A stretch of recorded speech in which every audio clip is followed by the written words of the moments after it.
नमस्ते बच्चों, क्या हाल चाल है? कैसे आप सब लोग? थोड़ी सी टेंशन होगी बिकॉज अभी कल साइंस का एग्जाम है। तो मैंने साइंस का एबीसी तो ए बी अपलोड कर दिया है। सी अभी हम कर रहे हैं, तो फटाफट से सी सेक्शन शुरू करते हैं और फिर मैं आपको बहुत जल्दी से डी सेक्शन प्रोवाइड कर लेती हूँ। तो आप इसको लर्न करना शुरू कर दीजिएगा और बस अभी ख़त्म कर भी लेते हैं। तो चलिए कोई टाइम नहीं वेस्ट करते बच्चा और शुरू करते हैं हमारा सेक्शन सी का पहला क्वेश्चन। तो ये क्वेश्चन है that explain the combination reaction with examples. ठीक है, कॉम्बिनेशन रिएक्शन को एग्जांपल्स के थ्रू एक्सप्लेन करो। बहुत इजी क्वेश्चन है। अब कॉम्बिनेशन रिएक्शन मतलब क्या होता है? वर्ड समझ लो, कंबाइन। कॉम्बिनेशन मतलब कंबाइन करना, मतलब कि दो चीज़ों को आपस में जोड़ना, तो उसको हम कहते हैं कॉम्बिनेशन रिएक्शन। तो यहाँ पर the reaction in which two और more reactants combine to form one product. ठीक है, एक प्रोडक्ट बनेगा, उसको हम कहेंगे कॉम्बिनेशन रिएक्शन। ये एक जनरल फॉर्मूला दिया है मैंने, A plus B gives A B. ठीक है, जनरल फॉर्मूला दे दिया मैंने। थोड़ा सा थ्री मार्क का है, तो थोड़ा सा तो हमें एक्सप्लेनेशन को बताना पड़ेगा इसके हिसाब से। तो ये रिएक्शन के अंदर ए और बी रिएक्टेंट्स हैं और ए बी जो है वो प्रोडक्ट है। ठीक है, बिंगो, क्लियर? ओके, उसको एग्जाम्पल के थ्रू समझाएंगे हम लोग। तो हम कहेंगे कि जब मैग्नीशियम बर्न होगा एयर के अंदर, अब एयर में क्या होता है? ऑक्सीजन होता है ना।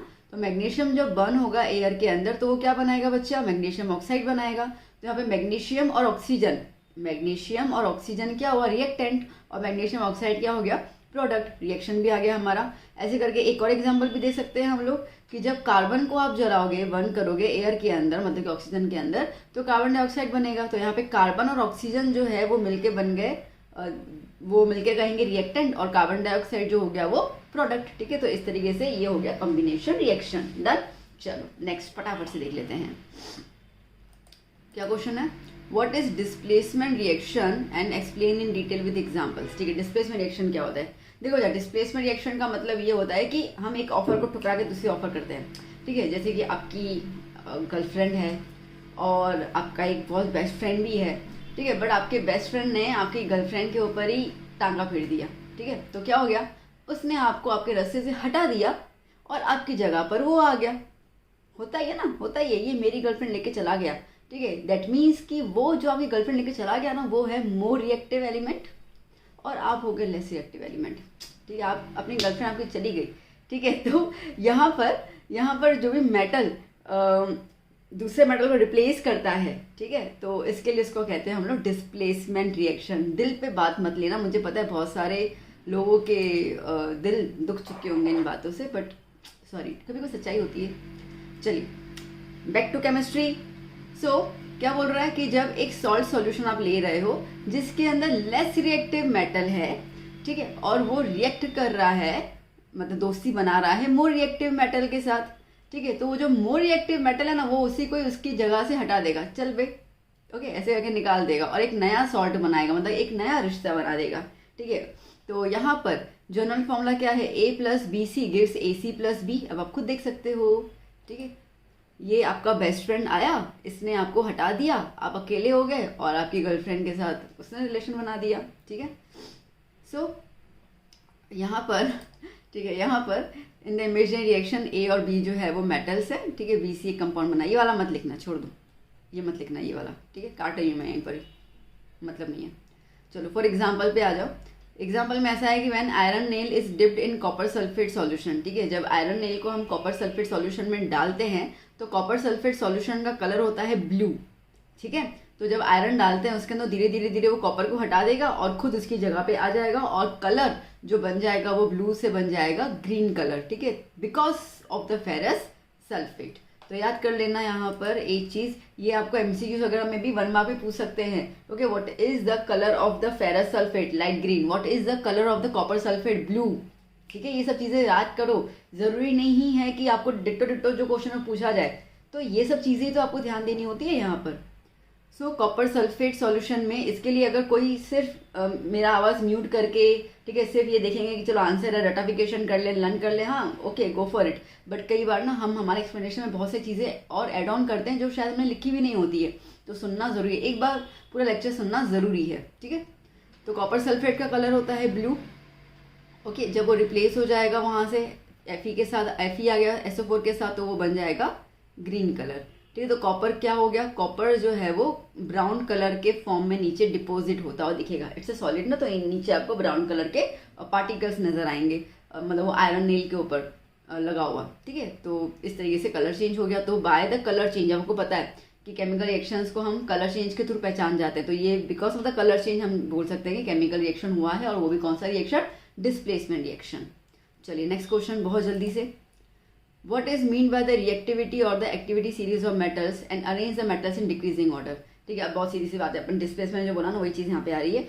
बेसिकली रिएक्टिविटी सीरीज का मतलब ये होता है कि अलग अलग मेटल्स की कैपेसिटी अलग अलग होती है रिएक्शन करने की। ओके, तो हम उसको अरेंज करते हैं डिक्रीजिंग, एक ऑर्डर में उसको अरेंज करते हैं, ठीक है, इधर इंक्रीजिंग या डिक्रीजिंग कोई भी, तो एक ऑर्डर में अरेंज करते हैं। वो जो ऑर्डर में उनको अरेंज किया जाता है तो उसको हम कहते हैं रिएक्टिविटी सीरीज। जैसे आपके स्कूल में आपको पीटी में लेके जाते हैं, एमडी में लेके जाते हैं, तो कहते हैं कि भाई सब लोग ना हाइट वाइज लाइन में खड़े रहो, होता है ना, ठीक है। तो सब हाइट वाइज जो है वो पहले छोटा वाला, फिर से थोड़ा ऐसे करते करते करते हाइट वाइज आती है ना। तो यहाँ पर हम मेटल्स को अरेंज करते हैं उनके रिएक्टिविटी सीरीज के हिसाब से। आई बात समझ में, ठीक है। तो इस तरीके से अरेंजमेंट होता है और वो अरेंजमेंट इनका फिक्स होता है। तो इस अरेंजमेंट को हम कहेंगे रिएक्टिविटी या activity of the series of metals. अब आपके पास टेबल है, टेबल लर्न करने का बहुत आसान तरीका बता देती हूँ मैं आपको। ओके, देख लीजिए। तो जैसे के है तो के को हम कहेंगे काशी, ठीक है, एन ए को नाथ, सी को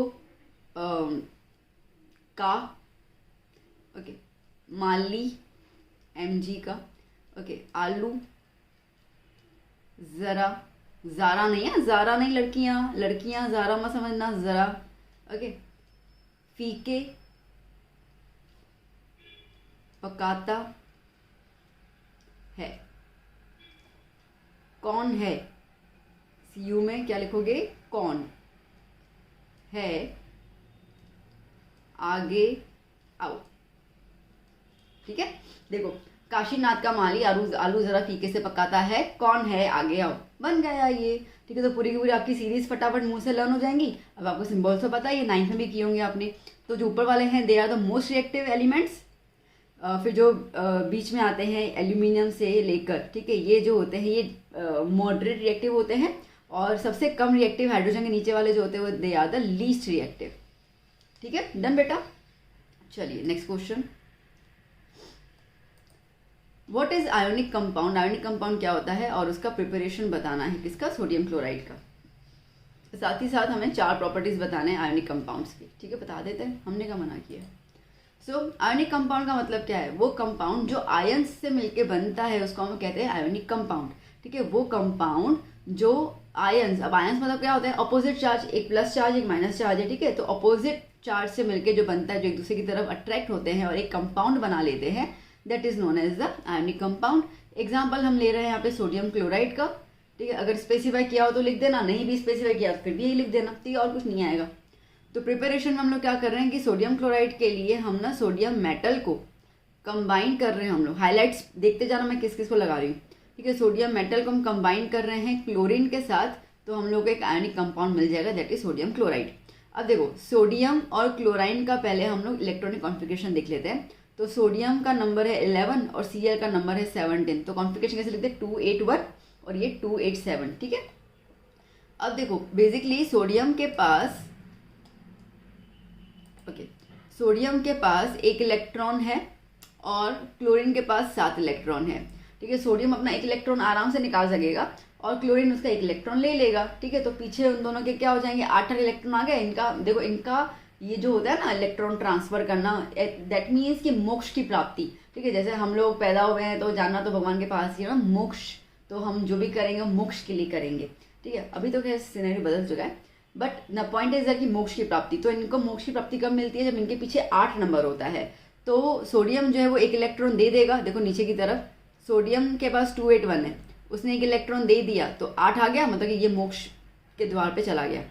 same with the chlorine, chlorine के पास 7 इलेक्ट्रॉन है तो वो 1 इलेक्ट्रॉन ले लेगा, ठीक है। 1 इलेक्ट्रॉन ले लिया ना उसने, यहाँ पे देखो तो, और उसके पास पीछे आ गए 8, तो ये मोक्ष की प्राप्ति इसको मिल गया। अब ये मोक्ष के द्वार चला गया, ठीक है। यहाँ माइनस साइन आएगा ऊपर, ओके। सो अब इस तरीके से दोनों एक दूसरे का हाथ पकड़ पकड़ के मोक्ष के द्वार जा रहे हैं और एक कंपाउंड बना रहे हैं which is the neutral form. नमक को हाथ लगा के करंट किसको आता है, किसी को भी नहीं आता, because they become the neutral.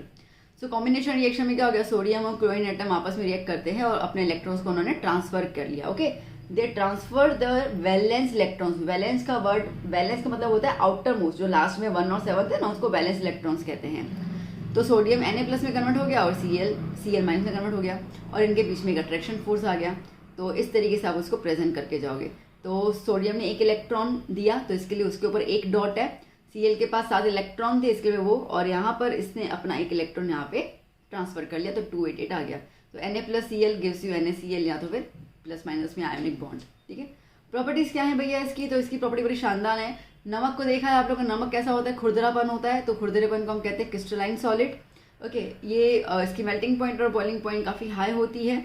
ये सिर्फ और सिर्फ पानी में ही सॉल्युबल होता है, किसी में नमक सॉल्युबल नहीं होता है, और ये इलेक्ट्रिसिटी बहुत जल्दी से कंडक्ट कर लेता है, but specially in the मॉल्टन state. मॉल्टन मतलब कि पिघला हुआ होना चाहिए। सॉलिड में अगर आप सॉल्ट ले रहे हो और उसमें आपने बल्ब जलाया तो नहीं चलेगा। ठीक है, चलिए next question. Describe plant hormones. Plant hormones को डिस्क्राइब करते हैं। Plant hormones are chemical. ठीक है, प्लांट हॉर्मोन्स, हॉर्मोन्स मतलब केमिकल ही होते हैं। तो ये वो केमिकल्स होते हैं जो कुछ ना कुछ केमिकल कोऑर्डिनेशंस बिठाते हैं। ठीक है, मेल मिलाप बिठाते हैं। तो बेसिकली ये मेल मिलाप होता है ग्रोथ को लेकर, डेवलपमेंट को लेकर, सराउंडिंग में कैसे रिस्पॉन्ड करना है उसको लेकर प्लांट्स के अंदर। Okay, so they are synthesize at the places away from where. अब हॉर्मोन्स प्लांट्स में और एनिमल्स में एक चीज़ याद करना, ये बनते कहीं और है और काम कहीं और करते हैं। जैसे हम रहते घर में हैं ना, पापा अपने यहाँ घर में रहते हैं, बट काम करने के कहीं और जाते हैं ना। ठीक है, काम करने के लिए ऑफिस जाएंगे, वो तो घर से दूर ही रहता है वो। ठीक है, तो सिमिलरली ये पैदा कहीं एक जगह पे होते हैं, रहते कहीं एक पे है, और बट काम करने के लिए दूसरी जगह पे जाते हैं। So they are synthesize, synthesize मतलब कि बनते, at places away from where they act. ठीक है, जहाँ पे वो काम करते हैं, जहाँ पे वो एक्ट करेंगे, टारगेट उनका अलग होता है। तो अभी प्लांट में कौन कौन से हार्मोन्स है बेटा? तो प्लांट में एक तो रहता है ऑक्सीन। ऑक्सीन जो होता है वो बेसिकली टिप में मौजूद होता है, जो ग्रोथ में हेल्प करता है। तो present at the root shoots tip and helps in the growth. ये रूट में भी मौजूद होता है। ठीक है, गिबरलिन जो होता है वो वेजिटेटिव ग्रोथ में हेल्प करता है। साइटोकिनिन जो होता है वो सेल डिवीजन को प्रमोट करता है। एब्सिसिक एसिड जो होता है वो ग्रोथ को रोकता है, plus induces the wilting of the leaves. Wilting of the leaves इसका मतलब कि लीव्स जो येलो कलर के, ग्रीन से नहीं येलो हो जाते हैं, फिर वो पत्ते झड़ जाते हैं प्लांट से, नीचे गिर जाते हैं, वो एब्सिसिक एसिड की वजह से होता है। और इथाइलिन जो होता है, ठीक है, इथाइलिन जो होता है वो हेल्प करता है फ्रूट्स को राइपन करने में। ठीक है, चलिए next question. Explain reflection and reflex arc and the spinal reflex. तो when a receptor is stimulated and it sends signal to the brain. अब कोई भी रिसेप्टर मतलब होता है सेंस ऑर्गन्स, सुनना, देखना, सूंघना। ठीक है, ये सारी की सारी चीज़ें जो होते हैं वो सारे रिसेप्टर्स होते हैं, या टच वगैरह जो होता है। We have the 5 sense of organs. तो ये जो रिसेप्टर्स होते हैं, मतलब कि जो 5 सेंस ऑफ ऑर्गन्स होते हैं, इनके पास, जैसे अभी आप मुझे सुन रहे हो तो आपके कान जो है वो एक्टिव हो गए, आप देख भी रहे हो स्क्रीन को मुझे, तो आपके आंखें भी एक्टिव। तो ये मैसेजेस जो है वो किसके पास, they are collecting the messages, और किसके पास देंगे? ब्रेन को वो मैसेजेस देंगे। ठीक है, then they transfer the signal to the brain in the CNS system, जहाँ पर ब्रेन जो है वो इनके साथ मेल मिलाप करेगा और बताएगा भाई तुमको ये रिस्पॉन्ड करना है उसको लेकर। बट समटाइम्स, अब कई बार क्या होता है ना, कई बार हमें बहुत ज़्यादा क्विक रिस्पॉन्ड चाहिए होता है। ठीक है, क्विक रिस्पॉन्ड की वजह से अब ब्रेन के पास जाए, फिर ब्रेन उनको कमांड करे, तो इट टेक्स टाइम। तो क्विक रिस्पॉन्स में क्या होता है कि भाई स्पाइनल कॉर्ड ही बोलते हैं कि आप आराम कीजिए, मैं काम कर लेता हूँ। जैसे स्कूल में प्रिंसिपल और वाइस प्रिंसिपल होते हैं, तो कई बार जो है वो डिसीजंस वाइस प्रिंसिपल ही लेता है, प्रिंसिपल के पास जाते ही नहीं, because those decisions considered as the quick decision, वो फटाफट हो जाना चाहिए। ठीक है, तो जहाँ पर भी बहुत जल्दी क्विक डिसीजन लेने होते हैं तो वो स्पाइनल कॉर्ड से ही ले लिए जाते हैं, और उसके अकॉर्डिंग जो अपनी बॉडी रिस्पॉन्ड करती है, that are consider as a reflex action.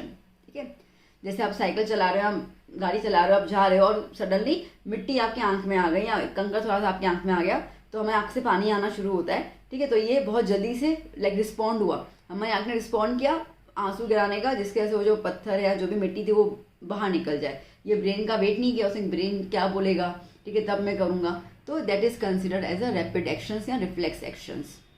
अब रिफ्लेक्स ये एक्शन हुआ। आर्क का मतलब क्या होता है? आर्क का मतलब कि ये पूरा प्रोसीजर, पाथ क्या है उसका वो बताओ। So the pathway taken by the nerve impulses in the reflex action is known as a reflex arc. ठीक है, नर्व इम्पल्सेस जो ये पूरा रास्ता चलती हैं, ठीक है, एक्शन लेने के लिए, तो उसको हम रिफ्लेक्स आर्क्स कहते हैं। अब सीक्वेंस ऐसा होता है, जैसे एग्जांपल है कि when we suddenly touch a hot plate, ठीक है, गर्म प्लेट पे आपने टच कर लिया तो फटाफट से अपना हाथ जो है वो पीछे की तरफ खींच लोगे है। Here the heat is sensed by the thermo receptor in our hand. अब क्या होगा, हम अपना हाथ क्यों खींचे, क्योंकि हमको गर्म लगा। अब स्किन हमारी जो है वो सेंस ऑर्गन है ना, तो ये टच, ये जो गर्मी है वो फील कर रही है, हीटनेस फील कर रही है, उसको लगा कि यार ये जो हीटनेस है वो तो कुछ ज़्यादा ही गर्म है ना, हम इतना सहन नहीं कर पाएंगे, तो इसके लिए उसने अपना हाथ पीछे कर लिया। अभी हाथ पीछे करने का जो रिस्पॉन्ड किया वो मैसेज किसने दिया, स्पाइनल कॉर्ड ने, ना कि ब्रेन ने, ठीक है। तो ये पूरा का पूरा वही लिखा हुआ है, that spinal cord is pass to the relay neuron. Words थोड़े से याद कर ले बेटा, रिले न्यूरॉन क्या होता है, okay. Then in turn it passes through the motor neuron.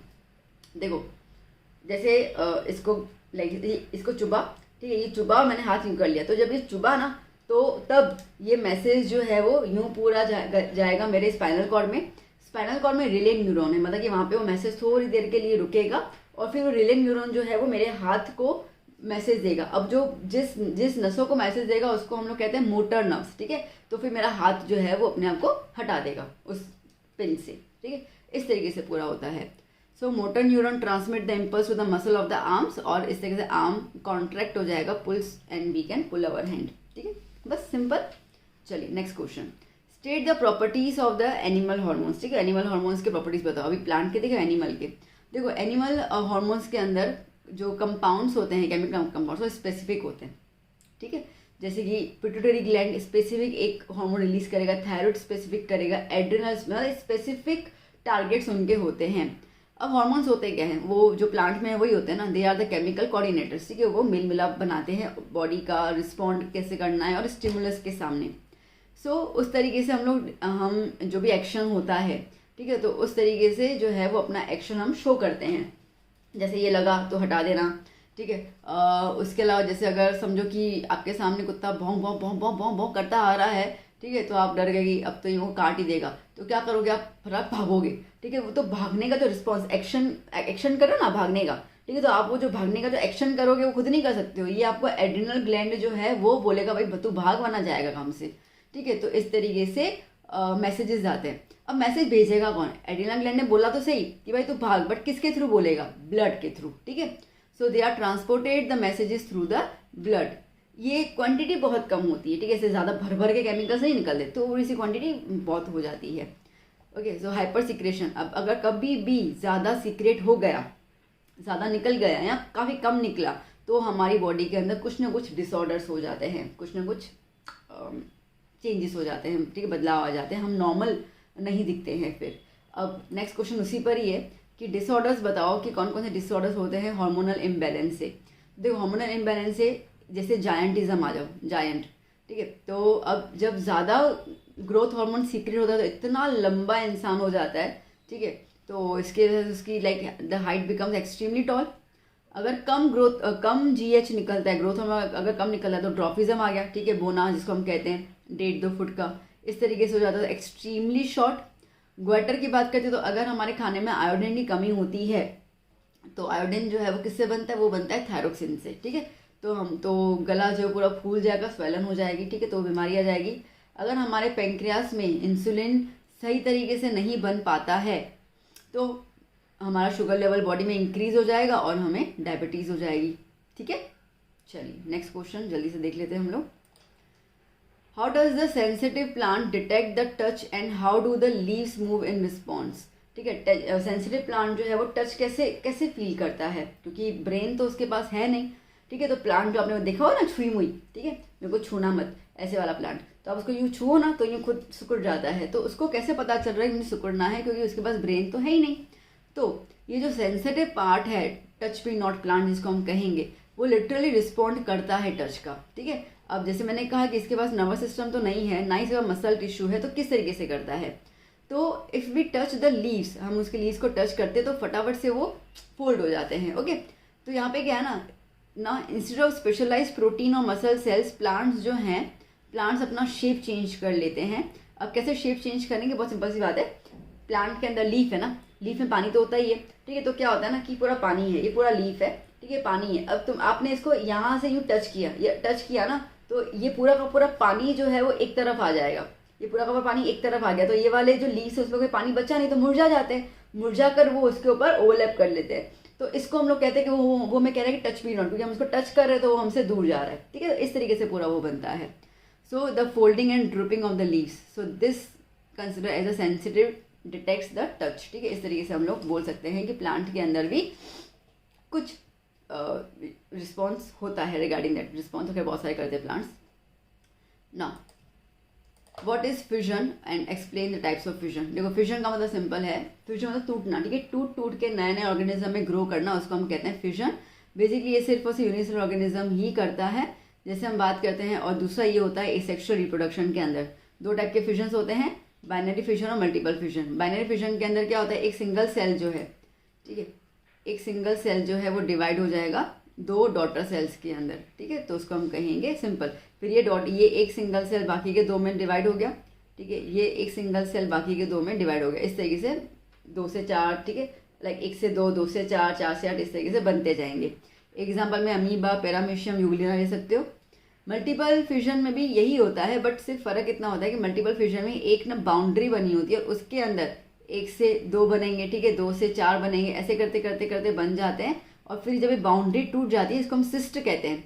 ये बाउंड्री जब टूट जाती है तो ये इकट्ठे निकलते हैं, ये सारे के सारे सेल्स इकट्ठे निकलते हैं, ठीक है। तो इसको हम लोग कहते हैं मल्टीपल फ्यूजन, ओके। इसके अंदर प्लाज्मोडियम और यीस्ट एग्जाम्पल में। Now next question, write a short note on budding and spore formation. Budding क्या होता है, स्पोर फॉर्मेशन क्या होता है, वो इसके अंदर एग्जाम्पल ड्रॉ कर लेना, थोड़ा अच्छा रहेगा। हाइड्रा का एग्जाम्पल आपके टेक्स्ट में ड्रॉ किया हुआ है और स्पोर फॉर्मेशन में वो फंगस वाला ड्रॉ कर लेना। कई बार देखो अगर ऐसे लिखा जाता है स्पेसिफिकली कि no need to draw diagram या डायग्राम इज नॉट नेसेसरी, तो मत ही ड्रॉ करना। अगर ऐसा कुछ नहीं लिखा हुआ है, आपको लगा कि डायग्राम मेरा अच्छा है, ठीक है, मैं बना के आऊँगा तो अच्छा रिप्रेजेंटेशन रहेगा मेरे पेपर का, देन गो फॉर इट, ठीक है, कोई दिक्कत नहीं है।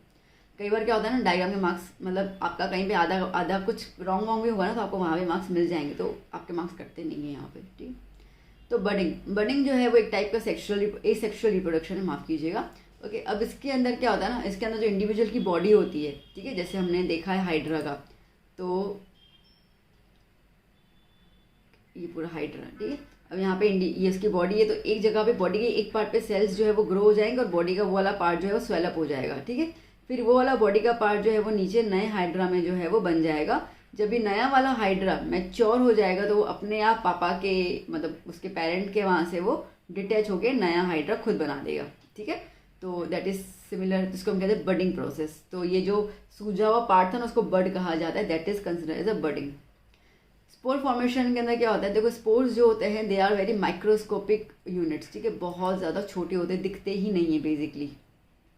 सो इस टाइप के रिप्रोडक्शन में जो पेरेंट होते हैं वो बहुत ज़्यादा टाइनी स्पोर्स जो है वो प्रोड्यूस करते हैं इन द एनवायरनमेंट, और ये स्पोर्स जो है वो जर्मिनेट होंगे और जर्मिनेट होकर एक नए प्लांट के अंदर वो ग्रो कर लेते हैं। इसके लिए जो कंडीशंस चाहिए वो डैम्प और वार्म, मतलब कि थोड़ा थोड़ा गीलापन और गर्मी, ठीक है, ये दोनों चीज़ें चाहिए, इसमें वो बहुत जल्दी से ग्रो हो जाते हैं। स्पोर फॉर्मेशन आपको फंगस के थ्रू देखने को ज़्यादा मिलेगा, उसमें भी कौन कौन से होते हैं, राइजोपस होगा, म्यूकर आ गया, ये बहुत like these are the examples, ठीक है। चलिए नेक्स्ट क्वेश्चन देख लेते हैं, एक्सप्लेन मेंस्ट्रुएशन, ओके। ये इम्पॉर्टेंट है, प्लीज़ कर लीजिएगा इसको तो बहुत अच्छे से ना, खुजली हो रही है ना। The cyclic event that takes place during the reproductive period of women's life, ठीक है, एक साइकिल जो है, एक साइकिल शुरू हो जाती है औरतों की ज़िंदगी में, लड़कियों की ज़िंदगी में। ये कब होती है, ड्यूरिंग द रिप्रोडक्टिव पीरियड, मतलब कि जैसे वो पुबर्टी आ जाती है उसके बाद से, तो ये पूरी साइकिल को हम लोग कहते हैं मेंस्ट्रुअल साइकिल। इसमें होता क्या है, in females menstrual cycle start होती है 11-13 साल की उम्र से, सब लड़कियों का अलग अलग होता है, ठीक है, जहाँ पे वो ये बताते हैं, मतलब ये होता है कि नाउ द पुबर्टी स्टार्टेड, ठीक है, अब जो है वो लड़कियों में आपको चेंजेस देखने को मिलेंगे। और जब पहली बार, ठीक है, पहली जब साइकिल ये शुरू होती है उसको हम कहते हैं मिनार्के, और ख़त्म होती है 48-50 की ईयर में, उसको हम कहते हैं मेनोपॉज, ठीक है। अब यहाँ पर बेसिकली ये जो रिप्रोडक्टिव पीरियड होता है, मतलब कि 13 से लेकर 50 साल तक का पूरा जो एज रहता है ईयर्स का, उसको हम कहते हैं रिप्रोडक्टिव पीरियड। इसके अंदर हर महीने में, ठीक है, ये हर महीना जो साइकिल है वो रिपीट होता है। और नॉर्मली अगर हम बात करते हैं यहाँ पर, सो हर 28 दिन का, ठीक है, ये पूरा का पूरा साइकिल होता है जहाँ पे मेंस्ट्रुअल फ्लो होता है। बिगनिंग में मेंस्ट्रुअल साइकिल जो है जब वो शुरू होता है उसको हम कहते हैं ऑनसेट ऑफ पुबर्टी, पुबर्टी की शुरुआत हुई। अब इसमें होता क्या है, जैसे कि एक एग जो है वो मैच्योर हो गया, ठीक है, एक एग मैच्योर हो गया, मैच्योर होने के बाद, ठीक है, ये जो एग मैच्योर होकर बाहर निकलता है ना, इसको हम लोग कहते हैं ओव्यूलेशन। सो अब वो कोई भी एक ओवरी में से निकलेगा बाहर हर महीने और ये जाएगा फर्टिलाइजेशन के अंदर ना। इस पीरियड के दौरान बॉडी में क्या बदलाव आते हैं, तो जो यूटेरस होता है वो अपने आप को थोड़ा सा चेंज कर लेगा और चेंज करके वो ऐसे करेगा कि जो एग उसके पास आ रहा है फर्टिलाइज्ड एग, ठीक है, फर्टिलाइज का मतलब क्या होता है कि उसको स्पर्म मिल चुका है और वो बच्चे के अंदर फ्यूज हो चुके हैं, ठीक है, तो उसको फर्टिलाइज कहते हैं। तो फर्टिलाइज एग को खाना पानी सब खिलाना है, बच्चे को डेवलप करना है, तो वो सारी के सारी चेंजेस कर लेता है कि जैसे ही वो आएगा तो उसको न्यूट्रिशन में ऐसे प्रोवाइड करूंगा। और जिसकी वजह से जो यूटेराइन है, मतलब कि यूटेरस की जो लीनिंग्स है, लीनिंग मतलब कि जो उसकी मसल्स हैं वो काफ़ी थिक हो जाती है, स्पॉन्जी हो जाती है, ताकि जब फर्टिलाइज्ड एग आए तो उसको हम लोग अच्छे से प्रोटेक्शन में रखें। Okay, so if the ovum is fertilise, इसका मतलब कि वो प्रेगनेंसी लीड करेगा, ठीक है। तो इसलिए अपनी बॉडी ऐसे ही ट्रीट करती है कि भाई बच्चा आएगा और वो हम उसको अच्छे से पालेंगे। बट अगर एग नॉट फर्टिलाइज्ड हुआ, मतलब कि उसको स्पर्म नहीं मिला, ठीक है, और अब वो एग जो आएगा तो क्या हो जाएगा, अब उसको तो लाइक बॉडी ने कोई तैयारी की, बट एग जो है वो अनफर्टिलाइज्ड आया, तो तब एग जो उससे पूरी स्किन डेवलप की थी यूटेरस की, ठीक है, ब्लड वेसल, वो सारे के सारे क्या होंगे, शेड बाय द बॉडी, मतलब ब्लीडिंग के थ्रू, ब्लड के थ्रू बॉडी के बाहर निकल जाते हैं। This leads to the bleeding and it is called the menstruation, ठीक है। और ये पूरा का पूरा निकलने में 3 से 5 दिन सब बॉडी का फैक्टर अलग अलग होता है, ठीक है बेटा, आया ना समझ में अच्छे से। चलिए नेक्स्ट क्वेश्चन देख लेते हैं हम लोग। Describe the methods of contraception, contraception के मेथड्स डिस्क्राइब करो। देखो 4 मेथड है, सीधे सीधे मस्त मस्त वाले मेथड है, ठीक है। एक है आईयूसीडी, आईयूसीडी मतलब कि इंट्रा यूटेरिन कॉन्ट्रासेप्टिव डिवाइस। हो सकता है कि आपको 1 मार्क में फुल फॉर्म पूछा जाए, राइट द फुल फॉर्म आईयूसीडीएस, ठीक है, आईयूसीडीएस, तो उसका फुल फॉर्म पूछा है तो लिख देना, okay, intra uterine contraceptive device. अब ये एक्चुअली कॉपर का बना होता है डिवाइस, जो टी के शेप में होता है, ठीक है, कॉपर वायर से टी का शेप बनाया जाता है और वो डॉक्टर्स के थ्रू यूटेरस में प्लेस किया जाता है। तो ये जो है वो it prevent the implantation of the fertilised egg, ये एग या हाई जी आया, ई खा गई मैं शायद, ठीक है, तो fertilised egg inside the uterus. फिर आता है बैरियर मेथड, अब रुकावट, रोको, ठीक है, पुलिस वालों की तरह कौन काम करता है, तो पुलिस वालों की तरह यहाँ पे काम करता है मेन, अगर हम बात करते हैं तो कॉन्डम्स, ठीक है। कॉन्डम्स जो होते हैं वो थिन पतले से रबर के आते हैं और जो पीनस के ऊपर लगाया जाता है एक बलून की तरह, ओके। और ये मेथड जो है वो काफ़ी यूज़र फ्रेंडली है, ये आपको डिजीज़ जो एसटीडीज डिजीज़ होती है उससे बचाता है और अनवांटेड प्रेगनेंसी से भी बचाता है। फिर आते हैं ओरल कॉन्ट्रासेप्टिव, ये जो है वो ड्रग्स या पिल्स के फॉर्म में फीमेल्स लेती हैं, मतलब मेडिसिन के फॉर्म में फीमेल्स लेती हैं, ठीक है। तो जब ये फीमेल्स लेती हैं तो अगर मतलब वो है ना स्पर्म को ओवा के साथ मिलने से रोकता है, तो वो ओव्यूलेशन प्रिवेंट करेगा और इसके लिए फर्टिलाइजेशन नहीं होगा, ठीक है। ओके, ये वाला पोर्शन पता नहीं मैंने क्या लिखा है और क्यों लिखा है, ये वाला हटा देना, ठीक है, काट रही हूँ मैं इसको पूरा। चलिए नेक्स्ट, फिर आता है अपने पास सर्जिकल मेथड। सर्जिकल मेथड में क्या होता है ना, अब सर्जिकल मेथड मतलब कि अब बस, ठीक है, अब बस मतलब कि वो कोई भी चांस होता नहीं है उनका, ये मेथड करवाने के बाद, ये सर्जरी करवाने के बाद ना फीमेल के पास कोई चांस होता है ना मेल के पास कोई चांस होता है कि वो आगे रिप्रोडक्शन में पार्टिसिपेट कर पाए और बेबी को ग्रो कर पाए।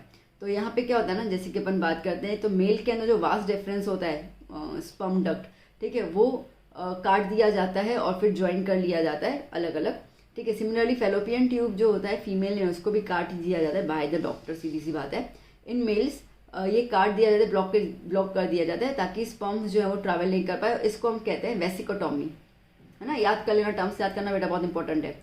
और फीमेल के अंदर फेलोपियन ट्यूब को ब्लॉक किया जाता है ताकि एग जो है वो रिलीज ना हो और इसको हम कहेंगे ट्यूबेकोटॉमी, ठीक है। ये बहुत ज़्यादा इफेक्टिव मेथड होता है। ये जनरली अगर हम ये बोले ना कि जैसे कि हमारे दो वाला अगर खेल पूरा हो गया, ठीक है, तो उसके बाद समझो कि और हम लोगों को किसी फैमिली को अगर और बच्चे नहीं चाहिए, बस हम दो, हमारे दो, ओके, सुखी परिवार, तो फिर बहुत सारे जो कपल्स होते हैं, जो मदर फादर्स होते हैं, वो इस तरीके सर्जरी करवाते हैं, ठीक है। तो फिर उसके बाद परमानेंट, फिर वो कभी भी फिर वो कभी फ्यूचर में किसी भी बेबी को बर्थ नहीं दे सकते हैं आफ्टर दिस। तो ये एंड पॉइंट होता है।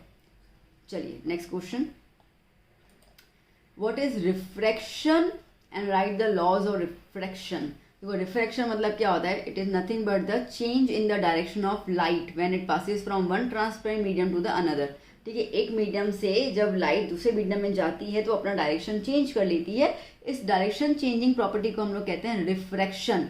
इसके दो कानून हैं जो फिजिक्स ने बनाए हैं।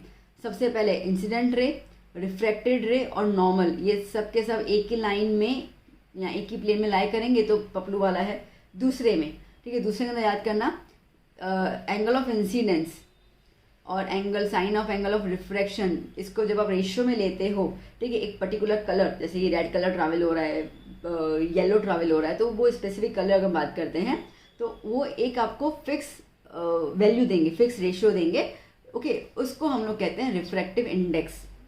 वेल, तो ये जो आपको लॉ दिया था, वो लॉ दिया था स्नेल्स लॉ ऑफ रिफ्लेक्शन। अगर आपको एक मार्क में पूछा जाता है define the Snell's law of reflection, sorry Snell's law of refraction, तो आप ये वाला पॉइंट लिख के आ जाना, तो आंसर आपका एक मार्क वाला भी कंप्लीट हो गया यहाँ पर, ठीक है। कभी भी ऐसा नहीं होता बेटा कि अच्छा ये वाले एक मार्क है तो यहीं से ही आएंगे, ऐसा कुछ नहीं होता, ठीक है।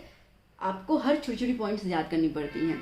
देखो ऑब्जेक्टिव्स वो चीज़ होती है ना बेटा कि आपको पूरे के पूरे मार्क्स भी दिलवा सकती है और आपके मार्क्स कटवा भी सकती है, ठीक है, क्योंकि वो कहीं से भी कोई भी पूछ सकता है। तो इसके लिए आप जब आंसर्स लर्न करते हो तो चीज़ों को दिमाग में बिठाओ कि ये चीज़ें हैं, तो आपको किसी भी तरह का सवाल पूछा जाए ना, you will be able to answer them, okay. So जैसे कि यहाँ पे है, ओके, इसको हम कहते हैं refractive index, okay, sine of angle i upon sine of angle r, ठीक है, ये वाला आया, दिख गया ये वाला, ठीक है। तो यहाँ पे जो n आया, the constant value is called the refractive index of second medium with respect to the first medium.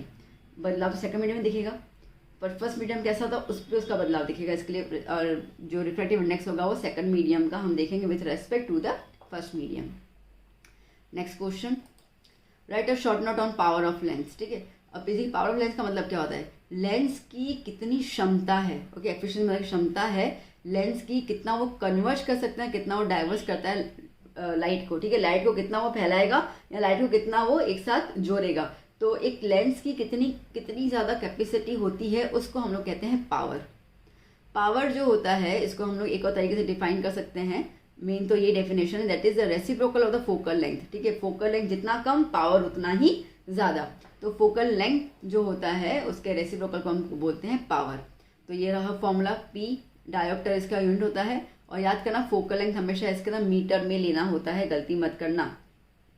So the SI unit is dioptre, ये वाली पॉइंट याद कर लेना। अगर पॉजिटिव है तो अगर वैल्यू पॉजिटिव आती है पावर की तो लेंस कौन सा यूज़ करोगे, कॉन्वेक्स, और अगर नेगेटिव आती है तो लेंस कौन सा यूज़ करोगे, कॉनकेव, ठीक है।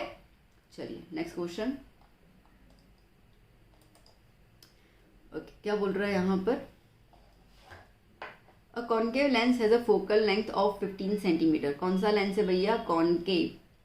लिख दिया करो क्योंकि लेंस के बेसिस पर साइन कन्वेंशंस की चीज़ें मैटर करती है। तो कॉनकेव लेंस के अंदर फोकल लेंथ कितना है, 15, कॉनकेव है इसके लिए माइनस लगा दिया। At what distance should the object be placed from the lens, at what distance should the object be placed from the lens. तो ऑब्जेक्ट डिस्टेंस निकालना है बेसिकली यहाँ पे हम लोगों को। So that it forms an image of 10 centimetre from the lens, lens से वो 10 सेंटीमीटर की इमेज बना रहा है, मतलब कि इन द सेम साइड। तो इसके लिए v क्या हो गया, -10 centimetre. Also find the magnification, चलो पहले u तो निकाल दें। तो लेंस का फॉर्मूला क्या होता है, 1/f is equals to 1/v minus 1/u। So 1/-15 is equals to 1/-10 minus 1/u। इसको यहाँ पे ले ले। सो 1/-15, ये देखो माइनस की साइन यहाँ पे आएगी तो प्लस में हो गई, plus 1/10 is equals to minus 1/u। LCM क्या निकलेगा, दोनों में क्या कॉमन नंबर आता है, 30 एलसीएम निकलेगा। सो यहाँ पर मैंने 3 से मल्टीप्लाई कर लिया ऊपर नीचे, यहाँ पर भी मैंने 3 से मल्टीप्लाई कर लिया ऊपर नीचे, ओके। सो क्या हो गया यहाँ पर 3 प्लस 3 होल अपॉन -30, ठीक है। ओके सॉरी तो यहाँ पर 2 से मल्टीप्लाई करूँगी 30 के लिए, क्या कर रही हूँ मैं, ये 2 से मल्टीप्लाई होगा, ठीक है। सो -2, ये वाला माइनस साइन है मैंने ऊपर ले लिया, 2 को दे दिया, ठीक है। -2 प्लस 3 होल अपॉन 30, तो कितना हो जाएगा 1/30 इज इक्वल्स टू -1/u। सो ये क्या हो जाएगा -2 प्लस 3 प्लस 1, तो 1/30 इज इक्वल्स टू -1/u। ये माइनस साइन यहाँ पे आ जाएगी, ठीक है। बताइए ये यहाँ पे आया और ये यहाँ पे आया, तो u ऊपर चला गया और ये -30, तो u कितना आया -30 सेंटीमीटर, ठीक है। अब क्या बोल रहा है आपको, कह रहा है कि also find the magnification of the lens, ठीक है। मैग्निफिकेशन निकालना है, नो स्पेस, ओके वेट। तो मैग्निफिकेशन का फॉर्मूला क्या होता है बेटा, लेंस है, तो लेंस के अंदर इसका फॉर्मूला रहेगा v/u, ठीक है। तो v क्या था -10 और u क्या है -30, माइनस माइनस कैंसिल, 0 0 कैंसिल, कितना आया 1/3, 1/3 इसका मतलब कि plus 0.33, that is the magnification, ठीक है, डन। चलिए नेक्स्ट,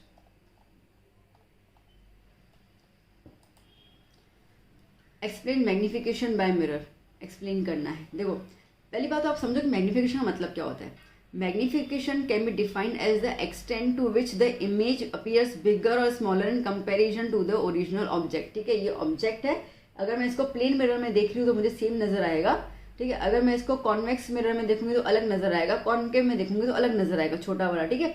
तो ओरिजिनल ऑब्जेक्ट से जो इमेज बना है, ठीक है, उसका लेंथ क्या है, ठीक है, उसका लेंथ और उसका डिस्टेंस क्या है, उसके रिलेशन को हम लोग कहते हैं मैग्निफिकेशन। तो magnification is nothing but the ratio of the height of image to the ratio of the height of object. Magnification हम लोग डिनोट करते हैं थ्रू m लेटर से, तो आपके सामने दिया हुआ ये आप देख सकते हैं, m is equal to hi/h0, hi is the image height और h0 is the object height. Okay, अब सेम चीज़ मैंने कहा कि हाइट से भी कंपेयर कर सकते हैं और डिस्टेंस से भी कंपेयर कर सकते हैं। तो हम लोग लेते हैं इमेज डिस्टेंस अपॉन में ऑब्जेक्ट डिस्टेंस, ठीक है। तो ये आया -v/u। याद करना मिरर में -v/u लगाते हैं, लेंस में से v/u लगाते हैं, ठीक है। सो अगर इन दोनों को इकट्ठे ले लो तो ये रहा आपके सामने, है ना, m is equals to h। ये कलर देखा कितना मस्त हो गया, नहीं, येलो का ग्रीन हो गया शेड, वेल। तो m is equals to hi/h0, that is -v/u। So magnification of real image हमेशा याद करना नेगेटिव होता है, वर्चुअल का हमेशा पॉजिटिव होता है। तो अगर मैं इसको लूँ दिमाग में तो इसका मतलब कि यहाँ पर जो मेरा आया 0.33 प्लस में आया, मतलब यह है कि जो इमेज बनेगा यहाँ पर क्वेश्चन में वो कौन सा होगा, वर्चुअल, ठीक है। और वर्चुअल के साथ हमेशा इरेक्ट आता है, इन्वर्टेड तो कभी नहीं आता, तो वर्चुअल एंड इरेक्ट, ठीक है। चलो भैया next question, state 2 factors on which the strength of an electric current in a given conductor depends, ठीक है। किन दो पे डिपेंड करेगा। अब मुझे पता है ये 3 मार्क का, आप बोलोगे मैम ये 3 मार्क का क्वेश्चन तो लग नहीं रहा है, मुझे भी नहीं लगा, बट एक्चुअली का मुझे क्वेश्चन इंपॉर्टेंट लगा, इसको मैंने डाल दिया यहाँ पर, ठीक है। हो सकता है कि 2 मार्क पूछ ले।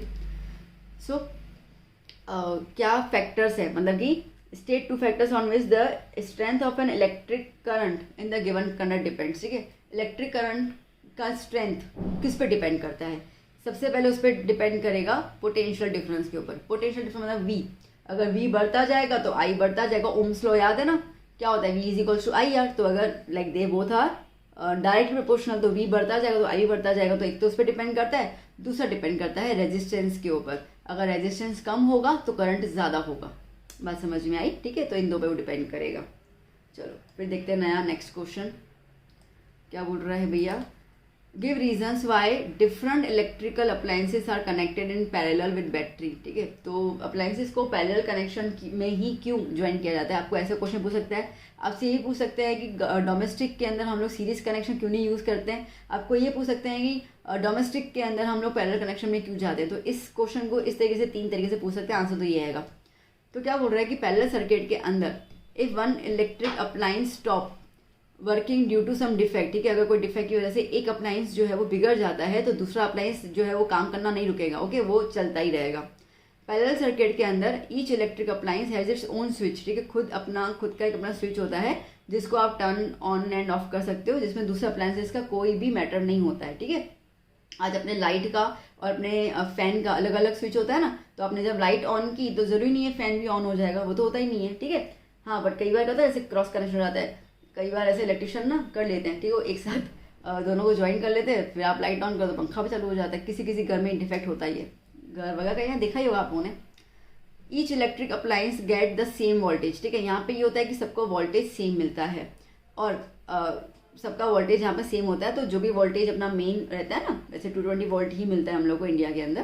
पैरेलल कनेक्शन के अंदर overall resistance of the circuit is reduce, ठीक है, रेजिस्टेंस को क्या कर लेते हैं, कम कर लेते हैं, ताकि करंट ज़्यादा फ्लो हो। करंट ज़्यादा फ्लो होगा तो हर एक अप्लायंस को करंट मिलेगा, तो यहाँ पे शॉर्ट सर्किट और इन सब की कोई संभावना आती नहीं, कम हो जाता है, रिस्क फैक्टर बहुत कम हो जाता है, ठीक है। इसके लिए इनको इलेक्ट्रिक फॉर्म में इलेक्ट्रिसिटी या करंट ज़्यादा देने की वजह से रेजिस्टेंस को रिड्यूस कर लेते हैं। फॉर्मूला क्या होता है, 1/r is equal to 1/r1 plus 1/r2, यही होता है ना पैरेलल कनेक्शन का, तो ठीक है, तो वही चीज़ है। चलिए नेक्स्ट, नाउ क्या बोल रहे हैं यहाँ पर, ये explain electrical energy and derive it's formula and obtain the joules law of heating, ठीक है। अब क्या बोल रहे हैं यहाँ पर, और मेटेलिक कंडक्टर, यहाँ कोई भी एक रेजिस्टिव वायर है, offers resistance to the flow of current, ठीक है, वो कोई भी करंट फ्लो होता है उसको रोकते हैं, रेजिस्ट करते हैं, ठीक है। अब वो करने के लिए so work must be done by the current source for continuous flow of electric current through conductor. तो अब अगर देखो ये वायर है, सिंपल शब्द में बात सुनो, ये वायर है, ये वायर में हम लाइट ज्वाइन कर लेते हैं, करंट पास कर रहे हैं। अब ये इसका खुद का एक रेजिस्टेंस है, वो करंट को रोकेगा, वो पुश करेगा और यहाँ से हम करंट को भेजेंगे, भाई तू जा, ठीक है। तो ये जो रहता है करंट का आना जाना ये वो, तो उसकी वजह से कुछ एक एनर्जी बनती है, ठीक है। तो अब देखो यहाँ पे क्या है, कह रहा है कि आप कंसिडर करो आई करंट, ठीक है, एक रजिस्टर में या कंडक्टर में फ्लो कर रहा है और उसका रेजिस्टेंस आर है, बिंगो क्लियर। वोल्टेज हमने लगा दिया, let V be the voltage across the resistor. कुछ टाइम टी इंटरवल के बाद ओके चार्ज जो है क्यू वो फ्लो हुआ। अब जब फ्लो हुआ तो उस चार्ज को फ्लो करने के लिए करंट कंडक्टर में वो चार्ज को फ्लो करवाने के लिए कुछ तो काम करना पड़ा होगा, ठीक है। तो वो काम को हम क्या बोलेंगे, W is equals to V is equals to W/Q होता है, हाँ सही है ना, ठीक है। तो W is equals to V into Q. Normal potential difference का फॉर्मूला क्या होता है, V is equals to W/Q होता है, ठीक है। तो W is equals to V into Q आ गया, ठीक है, ये वाला। और करंट क्या होता है, करंट होता है I is equal to Q/T। तो अगर आप देखो यहाँ पर बेटा, तो W is equal to V Q, okay, V तो वहीं रहा, Q की जगह पे हम लोगों ने लगा दिया IT ना, Q की जगह पे हमने लगा दिया IT, आपके सामने ही है बेटा, देखो क्या है, आजा, I is equals to Q/T, ठीक है। तो Q की जगह पे लगाना है, तो I multiply by T is equals to Q। तो देखो Q की जगह पर IT आया, ओके, और फिर V की जगह पे ओम्स लॉ के हिसाब से IR लगा देते हैं, तो IR इंटू IT, तो I 2 बार आया तो इसको क्या कहेंगे हम, I²RT, ठीक है। तो W इज इक्वल्स टू क्या आया, I²RT। अब ये जो I²RT आया है, इसका मतलब ये कि इतनी अमाउंट ऑफ एनर्जी जो है वो डिसिपिएट हो जाती है। मतलब कोई भी रजिस्टर जब गर्म होता है ना, बल्ब गर्म हुआ, कुछ भी जब गर्म होता है, अरे यहाँ तक कि आप जब मोबाइल चार्ज करते हो तो मोबाइल भी तो गर्म हो जाता है ना, तो आप अभी आप खुद सोचो कि क्या वो हीट एनर्जी आप कहीं पे यूज़ कर पाते हो, कहीं यूज़ नहीं कर पाते, ठीक है। जैसे हमारे घर पे प्रेस है, इस्त्री है, तो या टोस्टर है, तो वो जब गर्म होता है तो भैया ब्रेड टोस्ट हो गई या कपड़े सीधे हो गए, बट जब मोबाइल गर्म होता है तो उसका यूज़ तो कहीं पे नहीं होता है। तो इस तरीके से एनर्जी जो है वो स्प्रेड हो जाती है हमारे एटमॉस्फेयर के अंदर। तो कितनी एनर्जी स्प्रेड होगी, क्या होगा, उसके लिए वी हैव द फॉर्मूला। अब देखो वर्क डन जो है, जितना काम किया उतनी एनर्जी निकलेगी और उसी को हीट कहेंगे हम लोग। तो W की जगह हमने क्या लगा दिया, H लगा दिया, तो H is equals to I²RT, और इसको हम कहते हैं जूल्स लॉ ऑफ हीटिंग। ये एनर्जी ही है और कुछ नहीं है, तो इलेक्ट्रिक एनर्जी या हीट एनर्जी बोलो तो उसका यूनिट तो जूल ही रहेगा, ठीक है। उसके बाकी यूनिट्स होते हैं वॉट सेकंड या किलोवाट आवर या सिंपल यूनिट, ठीक है। चलिए next question, write a short note on the electric fuse. Okay, electric fuse का क्या शॉर्ट नोट है, मतलब सिंपल क्या होता है। तो इलेक्ट्रिक फ्यूज एक डिवाइस होता है जो which is use to limit the current, जो करंट को एक लिमिट देता है, इतना ही तुमको फ्लो करना है उसके अंदर। तो ये एक तरीके का वॉचमैन या सेफ गार्ड की तरह काम करता है सर्किट के अंदर, ताकि जो इलेक्ट्रिक अप्लायंसेस है वो डैमेज ना हो। बिल्कुल बेचारा सा छोटा सा पतला सा एक वायर होता है जो अलॉय ऑफ द लेड और टिन से मिलकर बनता है। इसका मेल्टिंग पॉइंट बहुत लो होता है, जिसकी वजह से अगर करंट एक्सीड हुआ ना, अगर करंट ज़्यादा है, करंट ने उसकी बात नहीं सुनी, नहीं नहीं मैं तो जाऊँगा ही जाऊँगा, तो वो क्या कर लेगा, वो ऐसा बोलेगा अच्छा तेरे को अगर सर्किट में जाना है तो मुझे मार के गुजरना पड़ेगा, ठीक है, ऐसे करके। तो वो मेल्ट हो जाता है, मेल्ट हो जाता है, तो अब मेल्ट हो गया तो करंट आगे जा ही नहीं पाएगा, ठीक है, उसने रास्ता ब्लॉक कर दिया। तो इस तरीके से हमारे अप्लायंसेस है वो शॉर्ट सर्किट होने से बच जाते हैं। ये हमेशा अप्लायंसेस के साथ जो है वो in the beginning of the circuit series connection में ही ज्वाइन किया जाता है। when the circuit current exceeds from the specified value due to the voltage fluctuation, जिसमें मैंने कहा ना अगर वोल्टेज फ्लक्चुएट हो रहा है या करंट ज़्यादा हो रहा है तो फिर वो शॉर्ट सर्किट होने से उसको वो पहले ही बचा लेता है, ठीक है। तो क्या कर लेगा, करंट को आगे फ्लो ही नहीं होने देगा, which prevents the damage of the appliances. चलिए नेक्स्ट क्वेश्चन।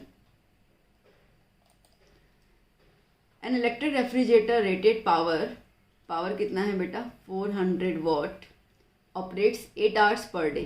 टाइम कितना दिया हुआ है, 8 घंटे एक दिन जितना चलता है, ठीक है। What is the cost of energy to operate it for 30 days, ठीक है। अगर हम इसको 30 डेज चला रहे हैं तो टोटल डेज कितना हो जाएगा बेटा, टोटल डेज क्या हो गया यहाँ पर 8, एक दिन में 8 घंटे चला रहे हो तो ऐसे 30 दिन चलाओगे तो 30 × 8 कितना हो जाएगा, 240 डेज, सॉरी 240 आवर्स, है ना, इतना चलेगा वो।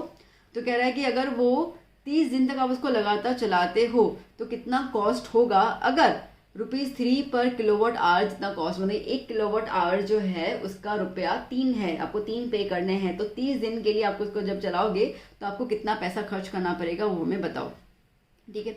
अब ये जो वॉट है इसको मैं डिवाइड बाय 1000 करके, डिवाइड बाय 400 डिवाइड बाय 1000 करके मैं इसको कन्वर्ट कर दूं 0.4 किलोवाट के अंदर, ठीक है।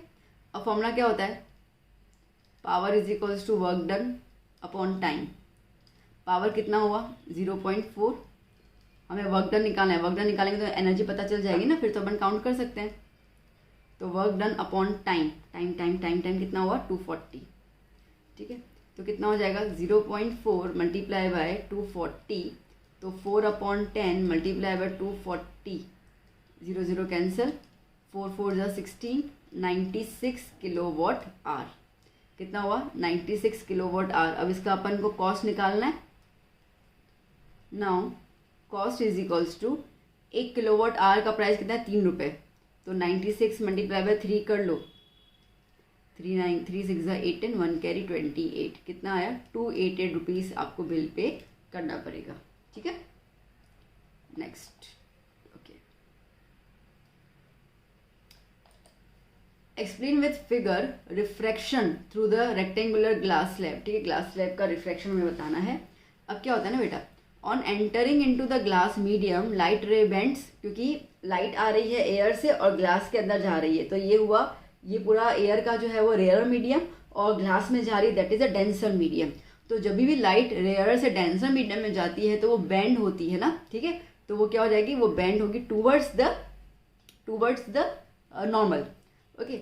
सो it bends towards the normal, that is जो लाइट है वो रिफ्रैक्ट होगी। अब रिफ्रैक्ट होने के बाद ना light travels to the glass slab, glass slab से ही पूरी ट्रैवल कर रही है और उससे बाहर आएगी। जब बाहर आएगी तो अगेन जब वो बाउंड्री पे आएगी तो यहाँ पर जब वो बाहर की तरफ आएगी तो क्या होगा, अब वो ग्लास से एयर में आ रही है, मतलब कि डेंसर से रेयर मीडियम में आ रही है। जब डेंसर से रेयर मीडियम में आएगी तो फिर वो नॉर्मल से दूर जाएगी, ठीक है। तो it gets refracted and bends away from the normal. तो ये जो इंसिडेंट रे और जब जो रे बाहर है इसको हम कहेंगे एमर्जेंट रे, ये दोनों आपस में कैसे होती है बेटा, पैरेलल होती है, ओके। और यहाँ पे i stands for the angle of incidence, r stands for the angle of refraction, e stands for the angle of emergence. Angle of incidence और इमर्जेंस जो है वो हमेशा इक्वल होते हैं। इसके लिए हम लोगों को लाइन कैसे मिलती है, पैरेलल मिलती है। फिगर देख लो बेटा, बहुत आसान सा फिगर है, ठीक है। तो आप देख सकते हो कि ये रहा नॉर्मल, ये रे इंसिडेंट हो रही है, दिस इज इंसिडेंट रे, ठीक है, और वो नॉर्मल की तरफ झुक रही है। अब नीचे की तरफ आ रही है, बिल्कुल यहाँ पे आई, ठीक है, और बाहर गई तो इमर्जेंट, ठीक है। तो angle of I is equals to angle of E, और इसके हिसाब से ये दोनों लाइन्स कैसे होती है, पैरेलल होती है, ठीक है। दैट्स इट, और कुछ है इसके अंदर। Now explain with the figure female reproductive system. ठीक है, फीमेल रिप्रोडक्टिव सिस्टम को हमें एक्सप्लेन करना है। तो अब इसके अंदर क्या होगा, जैसे कि ओवरीज पे सबसे बात करते हैं। तो ओवरीज जो है वो मेन फीमेल सेक्स ऑर्गन है जो बेसिकली हार्मोन्स सीक्रेट करता है प्लस एग रिलीज करता है। ठीक है, और ये एब्डोमन कमर के हिस्से में दोनों तरफ जो है वो मौजूद होता है। फिर यूटेरस की बात करते हैं, ये एक इसको वॉर्म कहते हैं ना। ठीक है, गर्भ जहाँ पे बच्चा जो है वो 9 महीने पलता है। ठीक है, तो इट इज कॉल्ड द वॉर्म। It is a muscular inverted pear shaped organ of the female. आप फिगर देख सकते हो। ठीक है, मस्कुलर इन्वर्टेड, यूँ इन्वर्टेड है, उल्टे की तरफ है। ठीक है, पियर शेप्ड ऑर्गन जो है, और ये आगे जाकर सर्विक्स में, देखो ये रहा सर्विक्स, उसमें ओपन होता है एंड देन वजाइना में। ठीक है, तो इस तरीके से उसका पूरा फिगर रहता है। फिर फेलोपियन की बात करते हैं। फेलोपियन ट्यूब्स ये वाले जो हैं, ये जो ओवरी को के साथ ज्वाइन होकर ओवा को जो वो ले लेते हैं। ठीक है, उसको कहेंगे हम फेलोपियन ट्यूब। ये फेलोपियन ट्यूब्स जो होते हैं they are the funnel shape structure. आप देख सकते हो इस तरीके से उसको पकड़ा हुआ है। ठीक है, तो फनल की तरह स्ट्रक्चर होता है ये, and extended from the right and left to the super corners. Vagina जो है एक मस्क्यूलर इलास्टिक ट्यूब है जो कनेक्ट होता है सर्विक्स के साथ टू द एक्सटर्नल बॉडी। आप देख सकते हो यहाँ पर। ठीक है, सर्विक्स के साथ कनेक्टेड है। ये रहा सर्विक्स और ये रहा वजाइना। ये बेसिकली ये यहाँ पे काम करता है as the entrance of the sperm. ठीक है, तो स्पर्म यहाँ से एंटर होते हैं and delivers the sperm to the fallopian tube. और इस तरीके से जो बर्थ कैनाल है, ठीक है, वो एक्सपांड होती है और फीटस वगैरह धीरे धीरे बनता है ड्यूरिंग द चाइल्ड बर्थ। ठीक है, तो इस तरीके से पूरा वजाइना का काम होता है। वजाइना में से ही जो है वो चाइल्ड बाहर प्रोड्यूस होता है। Next question, describe the electrolytic refining method for the purification of metals. ठीक है, अब क्या क्या है यहाँ पर, देखो मेटल्स जो होते हैं ना वो बेसिकली प्योर तो होते हैं नहीं, क्योंकि जब हम उनको ज़मीन में से निकालते हैं तो दे आर वेरी इम्प्योर। तो अब वो उसको प्योर करने के जो प्रोसेस की जो पूरी प्रक्रिया होती है उसको हम कहते हैं रिफाइनिंग। ठीक है, अब यहाँ पे कॉपर का है तो कॉपर का अपन देख लेते हैं। आपको क्या करना है, एक रॉड लेना है इम्प्योर कॉपर का जिसको आपको प्योर करना है। ठीक है, तो उसको आपको लेना है और उसको आपको कहाँ पे लगाना है बेटा, एनोड पे लगाना है, याद करना है। और देखो ये कॉपर का एग्जांपल दे रही हूँ, इसके लिए इम्प्योर कॉपर को मुझे लगाना है एनोड पे, और जो प्योर कॉपर होगा, ठीक है, जो ऑलरेडी प्योर्ड हो चुका होगा, उसको मैं लगाऊंगी, पतली से लगाऊंगी, वो मैं लगाऊंगी कैथोड पे। जो कंटेनर होगा उसके अंदर हमको सॉल्यूशन डालना है, कौन सा, कॉपर सल्फेट। ठीक है, और उसके अंदर हल्का सा मुझे H2SO4 डाल देना ताकि रिएक्शन थोड़ा फास्ट हो, थोड़ा एसिडिक मीडियम में कन्वर्ट करना है। अब मुझे इलेक्ट्रिक करंट पास करना है थ्रू द सॉल्यूशन। ठीक है, जहाँ पे कॉपर एनोड में से डिजोल्व होगा, एनोड में से कॉपर नीचे की तरफ आएगा सॉल्यूशन के अंदर, और कॉपर जो है वो उतना ही, कॉपर सल्फेट का सॉल्यूशन उतना ही वो कैथोड वाले कॉपर की तरफ डिपॉजिट होता जाएगा। ठीक है, तो इस तरीके से होगा। देखो फिगर आप देखो, मैं आपको बताऊँ अच्छे से। ये देखो, ये कैथोड है, ये एनोड है। ठीक है, ये एनोड जो है वो इम्प्योर कॉपर रहेगा। ठीक है, एनोड की तरफ कौन सा रहेगा, इम्प्योर कॉपर, और इसकी तरफ क्या कौन सा रहेगा, प्योर कॉपर। ठीक है, अब देखो ये जो इम्प्योर कॉपर से ये एरो नजर आ रहा है, तो Cu आया, किसमें आया, ये जो पूरा पानी है उसमें आया। ठीक है, और उसके बाद ये किसमें गया, कॉपर प्योर के पास गया। तो इस तरीके से जितना ये एनोड पानी में कॉपर लीव करेगा, उतना ही वो इलेक्ट्रोलाइट सॉल्यूशन में से कॉपर जो है वो डिस्प्लेस होकर जाएगा राइट हैंड साइड कैथोड की तरफ, या लेफ्ट हैंड साइड कैथोड की तरफ। ठीक है, जहाँ पे भी लगाया आपने। तो इस तरीके से ये जो शीट है ना वो मोटी होती जाएगी, और ये वाली शीट जो है वो पिघलती जाएगी। ठीक है, और नीचे पूरी गंदगी रह जाएगी, इसको हम कहते हैं एनोड मड। ओके, देखो 100 बात की एक बात, एक तो आपके पास अगर क्वेश्चन आता है तो फिगर ज़रूर बनाना, फिगर देखकर ही तुम्हारी टीचर खुश हो जाएंगी। दूसरा, रिएक्शन ज़रूर लिखना। ये 2 चीज़ें लिखोगे ना तो अंदर आपने कुछ गपला भी कर दिया, कोई पॉइंट भूल भी गए हो ना, तो किसी का ध्यान नहीं जाने वाला है। ये चीज़ याद करना। और ये रिएक्शन है ये वाला, एनोड के ऊपर क्या रिएक्शन हो रहा है, एनोड के ऊपर जो कॉपर है सॉलिड, कौन सा कॉपर है, इम्प्योर, वो आयन में कन्वर्ट हो जा रहा है, जिसको हम कहेंगे ऑक्सीडेशन, मतलब कि इलेक्ट्रॉन्स लूज कर रहा है। और जो कैथोड में है नेगेटिव पोल, कैसा है, इसके अंदर प्योर कॉपर है ना। ठीक है, तो वो वही 2 इलेक्ट्रॉन लेकर प्योरिफिकेशन के हिसाब से रिडक्शन प्रोसेस में चलता जा रहा है। तो नेट रिएक्शन ये हुआ कि CuS इम्प्योर से CuS प्योर में कन्वर्ट हो गया। ये द मोस्ट इंपॉर्टेंट है, प्लीज़ लिखना है। ये नहीं लिखोगे तो फिर मज़ा नहीं आएगा आंसर में। ठीक है, तो आप जो चीज़ सोच के बैठे होंगे कि नहीं मुझे तो इतने मार्क्स लाने हैं, ये करना है, तो ये सब चीज़ों पर ही आपको मार्क्स मिलते हैं साइंस के अंदर। चलिए next, explain the extraction of metals in the middle of the reactivity series. ठीक है, जो मिडल रिएक्टिविटी सीरीज है मैं आपको काशीनाथ के वाले बताया था, ऑलमोस्ट जिंक वाला जो होता है ना, आयरन लेड जिंक, इसको मिडल रिएक्टिविटी सीरीज बोलते हैं हम लोग। तो अब इसको प्योर करने का तरीका क्या है, तो देखो these metals are usually present as, अभी आपको ज़मीन से जब मिलते हैं या तो आपको सल्फाइड के फॉर्म में मिलते हैं या तो आपको कार्बोनेट के फॉर्म में मिलते हैं, याद कर लेना। ठीक है, अब it is easier to obtain, basically sulphide और कार्बोनेट में से आप कन्वर्ट कर लोगे उनको ऑक्साइड्स के अंदर। ठीक है, तो उसके बाद ये जो मेटल सल्फाइड्स और कार्बोनेट्स हैं वो कन्वर्ट होंगे मेटल ऑक्साइड्स में, और मेटल ऑक्साइड्स में कन्वर्ट होने के लिए आपके पास दो प्रोसेस आते हैं, रोस्टिंग और कैल्सिनेशन। याद करना, मैं आपको एक एक चीज़ बताती जाऊँ, इसको अच्छे से याद करना मेरी बात को। ठीक है, जो रोस्टिंग होता है ना बेटा, रोस्टिंग आप हमेशा ये वर्ड यूज़ करोगे फॉर द सल्फाइड। आप लेफ्ट में फिगर इक्वेशन देख सकते हो, ZnS।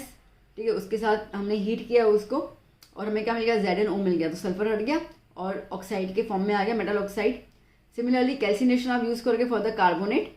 आपको मिल तो दोनों सेम ही रहे, जिंक ऑक्साइड ही मिला, बट अगर आपको जिंक सल्फाइड मिल रहा है तो आप जाओगे रोस्टिंग में, अगर आपको जिंक कार्बोनेट मिल रहा है तो आप जाओगे कैल्सिनेशन में। तो इस तरीके से आपके पास ये आ गया। अब एक बार अगर मेटल ऑक्साइड बन गया ना, फिर उसको प्योर करना बहुत आसान है। ठीक है, उसके बाद आपको सिंपल चाहिए रिडक्शन मेथड। तो आप यहाँ पे कार्बन का यूज़ कर सकते हो या तो फिर सोडियम, एल्यूमिनियम, कैल्शियम का यूज़ कर सकते हो उसको डिस्प्लेस करने के लिए, because they are the reducing agents. ये हमने सेक्शन ए में भी कवर अप किया था। ठीक है, तो इस तरीके से आप उनको बिल्कुल देखो, Zn को आपने C के साथ कार्बन के साथ रिएक्ट किया तो आपको जिंक मिल गया और कार्बन मोनोऑक्साइड बन गया। ठीक है, सिंपल सी बात है।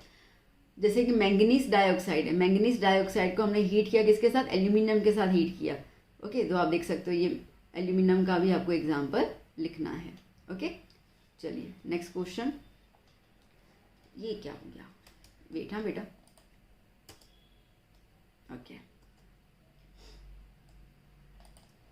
ना, what is corrosion and how to prevent.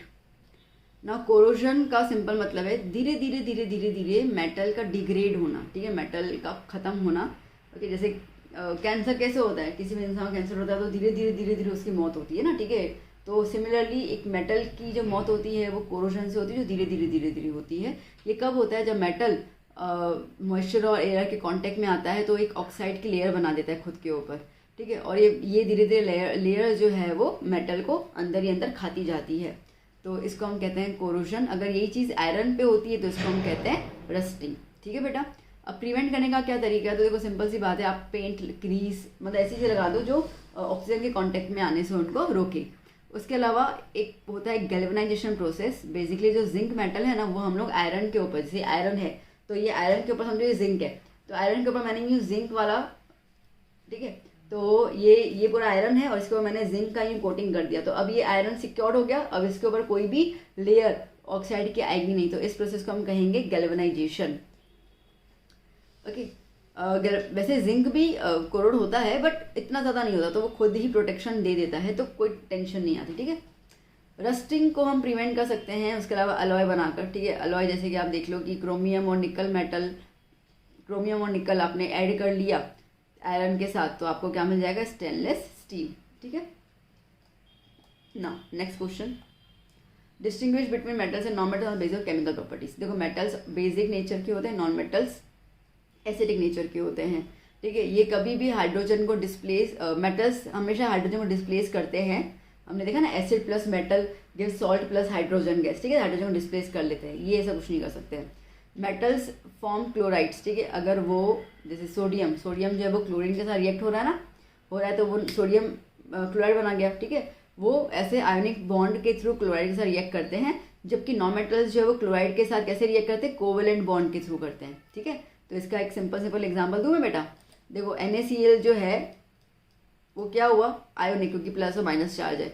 HCl जो है वो क्या हो गया, कोवेलेंट बॉन्डिंग शेयरिंग। ठीक है, क्योंकि हाइड्रोजन के पास कोई एक्स्ट्रा इलेक्ट्रॉन होता नहीं कि वो दे दे सोडियम की तरह, तो यहाँ पे कोई पॉजिटिव नेगेटिव चार्ज नहीं आता है। तो Cl तो दोनों ने बनाया, क्लोराइड कंपाउंड दोनों ने बनाया, बट एक ने बनाया आयोनिक के फॉर्म में, दूसरे ने बनाया कोवेलेंट के फॉर्म में।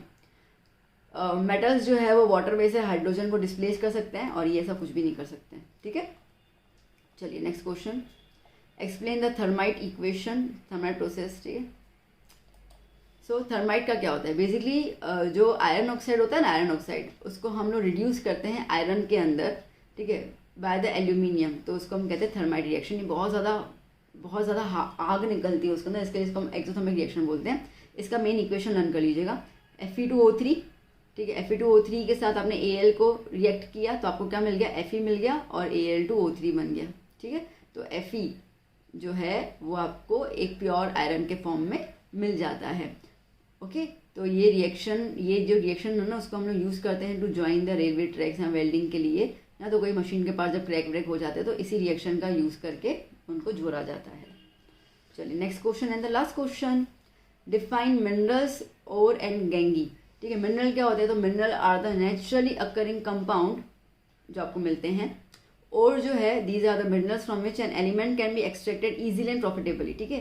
तो जैसे आपको मिनरल मिल गया तो नीचे से आपने निकाला, दैट इज अ मिनरल। अब उसके अंदर कौन सा एलिमेंट सबसे ज़्यादा अमाउंट में मौजूद है जिसको निकालेंगे बेचेंगे तो पैसा मिलेगा, that is known as a ore, ठीक है। और वो जो गंदगी आप निकाल दोगे उस मिनरल में से, उसको हम कहेंगे गैंगी, ठीक है। तो impurities present in the ore such as the sand rock is known as the gangue, ठीक है बेटा, डन। सो यहाँ पे आपका सेक्शन सी कंप्लीट हो जाता है। तो आप अच्छे से स्टडी कर लीजिए, मैं जल्दी से सेक्शन डी बना के आपको प्रोवाइड कर लेती हूँ, okay. These are the most important questions, please अच्छे से इसको लर्न कर लीजिएगा। मिलते हैं नेक्स्ट क्लास में। Keep study, keep hard working, और आज भी, ठीक है, मतलब फोड़ के आना है, इसके लिए बहुत मेहनत करनी है। मैं दोबारा बता रही हूँ, मैंने इंडिविजुअल चैप्टर्स भी बना के रखे हैं बेटा, एक बार उनको भी जरूर सुन के जाइएगा, बिकॉज उसके अंदर मैंने बहुत इंपॉर्टेंट क्वेश्चन डाले हुए थे। आपने यहाँ पे आइए किया तो आधा इसमें कवर अप हो ही गया, थोड़ा सा बाकी होगा। तो if those who want to score 80 on 80, मैं उसके लिए स्पेशल कह रही हूँ, जिनको 80 on 80 लाना ही है, ठीक है, जज्बा है कि लाना है, तो प्लीज़ वो इंडिविजुअल वीडियोस ज़रूर देखिएगा, आपके 80 on 80 आएंगे ही आएंगे। जिनको ऐसा है कि 60-65 चाहिए, इतना ही चाहिए, तो ये वाले आपके पास वीडियोस इनफ है, कोई टेंशन नहीं है, ठीक है बच्चों। तो चलो मिलते हैं अभी नेक्स्ट क्लास में। Till then keep study, keep hard working, bye bye, take care.